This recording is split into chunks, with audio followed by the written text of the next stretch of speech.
I wasn't sure how I was going to start with you this morning, but I was thinking about, as we get up in the morning, we have to ask what we're going to do. It doesn't just happen. Whatever that may be, whether we're going to have our quiet time in prayer, whether we're going to decide, we have to ask. And then we have to listen to what we're asking about, because if we don't listen to what we're thinking about, we're not going to do anything. And then we have to respond to it. And that very much is how my thoughts were for this morning. My thoughts again have very much recently been on a journey. And that journey is very much part of listening, asking, get it round the right way, asking, listening, and actually responding in a very positive way. And you'll laugh at this, I brought a friend of mine. Well, you think, well, what's he bringing that for? But I hope it's going to be a reminder to me at the end, and I hope it'll be a reminder perhaps to you. He's got a name. Well, he didn't have a name. He's got a name now anyway. So we're going to think about our journey through life. And when I was thinking about this journey, I was reminded of a recent poem by Pam Ayres. I don't know whether any of you have read it.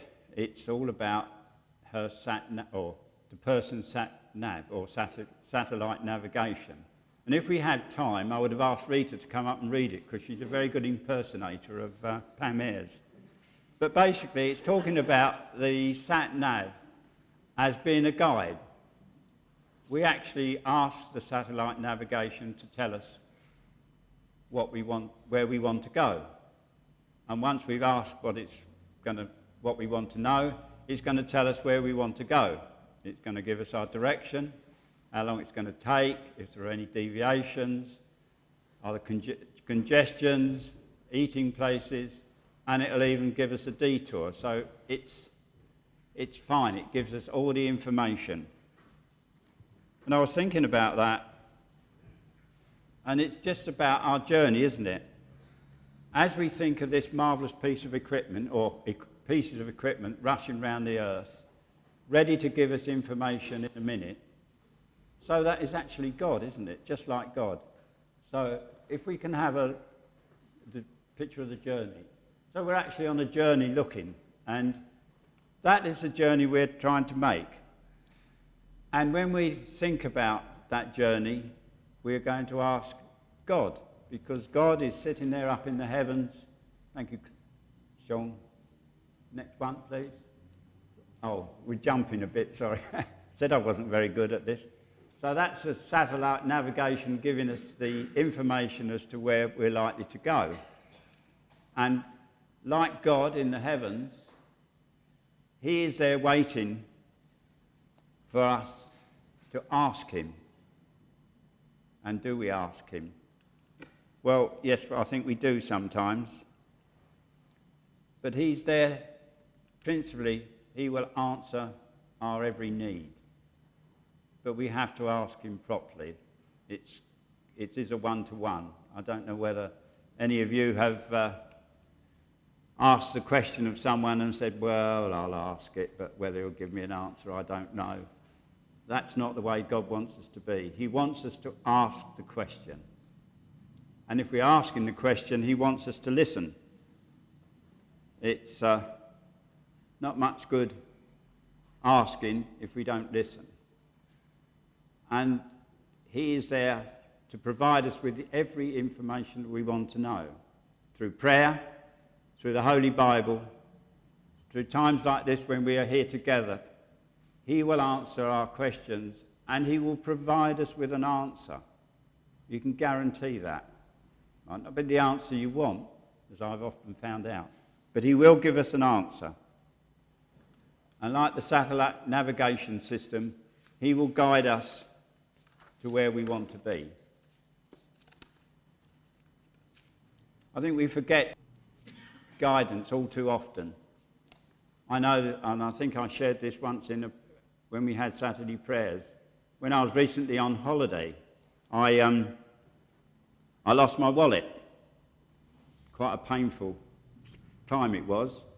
We came back from the taxi drive, we came into the reception, I went to get my keypad thing out, no wallet. So my immediate action was to panic, rush outside, ask reception, ask anyone if they'd seen it. No thought for actually putting it in God's hands. And it wasn't until a long time afterwards that things started to happen. I realised that I should be putting it in God's hands and getting him to answer that question. And you know, it's incredible. We talk about miracles, but they do happen. I not only got my wallet back, but the taxi driver who found it actually said it was God's will. Now, that is just incredible. It's an answer to prayer. Often, when we're on our journey, we don't always go the way we want to go. Sometimes there's a detour. And I've experienced that in my life. You wonder why you're being directed in another direction. And as I say, like the satellite navigation system, it shoves you off in another route and you wonder why you're going there, because that little satellite navigation system is quite clever. It can detour you around the problem and get you there. And that's exactly what we do sometime in our spiritual life. We perhaps need to detour a bit and not be frightened of accepting if God is guiding us in a direction and not the way we want to go. In our preparation for going places, we have to prepare ourselves. If we're going on a short journey, or if we're going shopping, we've got to do a shopping list, as my wife tells me all too often. She doesn't go anywhere unless we've got a shopping list. And if we're going on a long journey, we have to make a preparation, and it's preparing ourselves. Like Sean going to India, I used to go to the Middle East and places like that. It took a lot of preparation. But God will equip us with that preparation. I was going to say, as we heard in the lesson, but we didn't quite get the full lesson, but it was still relevant. It's probably my fault that I told Bridge the wrong lesson. Yeah. But in that lesson, where just before chapter 10, Jesus actually says in verse 37, the harvest is plentiful, but the workers are full. Ask the Lord of the harvest, therefore, to send out workers into the harvest field. So he's actually calling us, and we must ask of him. And in the ensuing passages, or the verses in chapter 10, Jesus clearly tells us where he wants the disciples to go. Do not go among the Gentiles or enter into the town of Samaria. Well, that's another lesson. But he's clearly instructing where they should go. Go rather to the lost sheep of Israel. And as you go, proclaim the message. For the kingdom of heaven is near. Well, it is. We don't know how soon, but it is near. Heal the sick and raise the dead. Cleanse those with leprosy. Do not take gold or silver, but go empty. And further on, it says to go into the villages, search for a person worthy to stay. And as you enter a home, give it a greeting. For the home is deserving. Let your peace rest on it. But it also adds that sometimes we are not welcome, and we just have to brush the dust off our feet and move on. And as we did here, I'm sending you out like lost sheep. among the wolves.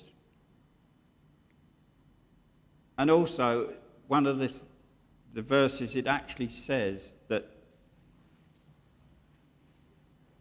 we will be in difficult situations, very difficult. In the case of the disciples, they were sometimes imprisoned.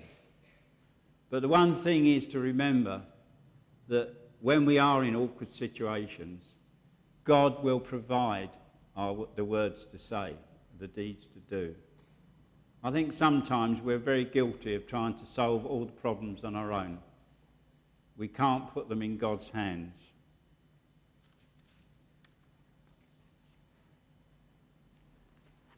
The few people examples in the Bible that actually put us in the situation, or they were in that situation, was the Israelites. They had a lovely time for 40 years wandering around, and they took the wrong route, got it wrong.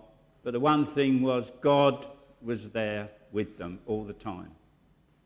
And although Moses had his problems and mistakes, and he didn't lead them into the promised land, he got them to the promised land, and they finally got there because they followed God. Adam and Eve were good examples. They messed it up right from the beginning, and they made us a very difficult journey. And another example is Paul. He made 3 journeys throughout his life, 3 journeys covering something like 13,000 miles, and goodness knows how many countries. But he was led again by God, and he made his final journey to Rome. So you say, well, where is this all leading us? Well, this is where my mate here comes in. And I've forgotten where we are on the Sat Nav, sorry. This lad is Alf. Can we go right the way through? Sorry, Sean, I got completely carried away. No, on to the last one, please. They're lovely photos too, all done by Colin too. I'm sorry, Colin. Alf, the last one it is, Sean. That's it. Well, this guy here is named Alf. Well, he is now because I chose him his name, and he's going to be a reminder to me in the future. And Alf comes in, his name spells out, and if we've been clever enough, this is where the thing pops up and says ask, but we couldn't work it out. Colin couldn't, but I'm grateful for what he did do. So we have to ask. It's impossible to make any journey, as I said, unless we ask where we're going or we look in a map. And in our case, if we're not looking in a map, we're looking in the Bible. If it isn't there, it's nowhere. So John referred to this in last week when he actually said to us, God is waiting, and he is waiting for us. He's waiting for us to ask, and he will provide. Something happened to me not so long ago. I met an old friend who I hadn't seen for years and years and years, and I'd grown up with him. We used to go to Sunday school together when I was 5. And when I met him, it was quite fantastic. It was only a day that had passed, and we got on really well with each other. But what actually happened to me was there was a warmth that was because we renewed that relationship. And that's as near as I can explain to sometimes when God speaks to me. I don't know about you, but sometimes we get that warmth. And I think it's a touch of heaven. I really do. That there is this wonderful feeling that God can give us if we just listen and just ask.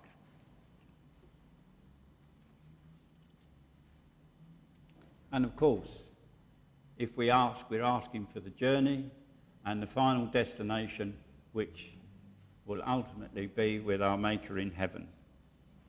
And there's that famous verse in Matthew 7, if I can find it, Matthew 7, which we all know, Matthew 7:7. Ask and it will be given to you. Seek and you will find. Knock and the door will be opened to you. For everyone who asks receives, the one who seeks finds, and to the one who knocks the door will be opened. Well, it couldn't be clearer than that, could it? So that is what Jesus is saying to us. And of course we have to listen. It's no good asking the question if we don't listen to what we're being told. Again, sorry Chris to remind you of this. When she talks to me, she says, "Are you listening to me or have you got an ear on something else?" We have to be sure we are listening and not listening to something else. And I still don't listen. Again, the Israelites didn't listen, did they? They ended up wandering for ages. And there's another verse in Hebrews, verse 2, verses 1 and 2.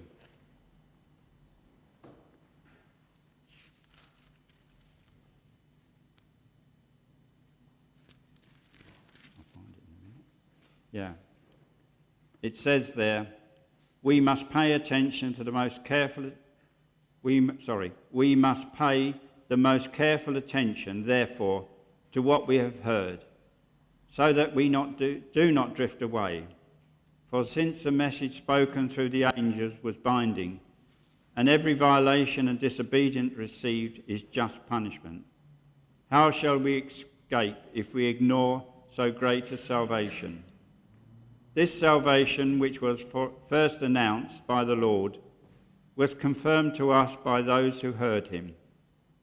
God also testified to by signs of wonders and various miracles, and by gifts of the Holy Spirit, distributed according to his will. So if we do pay attention and we do listen, we must be mindful of paying that attention. And it's imperative that we listen to what God is saying to us. And when I think of some of the decisions we have to make, as we'll be making decisions, even to the point of the chairs, no matter what it is, we are being given a directive. And it's not always necessarily what our backs are like, it's what everyone else's backs are going to be suited to. So we have to think of others as well as ourselves. And again, and I'm thinking too of the future when we'll be listening to the a consideration for a new minister here in this church, that we have to pray fervently about it. We have to listen to what is being said. And we have to be sure that we respond in a godly way, not because we like the suit he's wearing or whatever. It's what that man is, what is in his heart, and what the deacons have spent time in preparing someone who they think may be a possibility. So we have to respond. And in responding, like the Sat Nav, it's no good asking the direction we're going unless we actually respond to it. Otherwise, we're going to be lost. We'll be lost to God if we don't follow his directions. And that, as I said, applies to our church. It's challenging times. It's been difficult times for some of us. But they're exciting times. And I'm going to join that bandwagon of exciting people, because I do believe God has got something for us here. And he's driving us. Yes, we've got some rough edges. Yes, things are not always the way we want. But we're still here. And God, I believe, is with us here today, and he will be with us in the future. And I would just like to end by sharing a verse from James, and it's James 1, and it's 22 to 25. And I think this sums it up. Do not merely listen to the word and so deceive yourselves. Do what it says.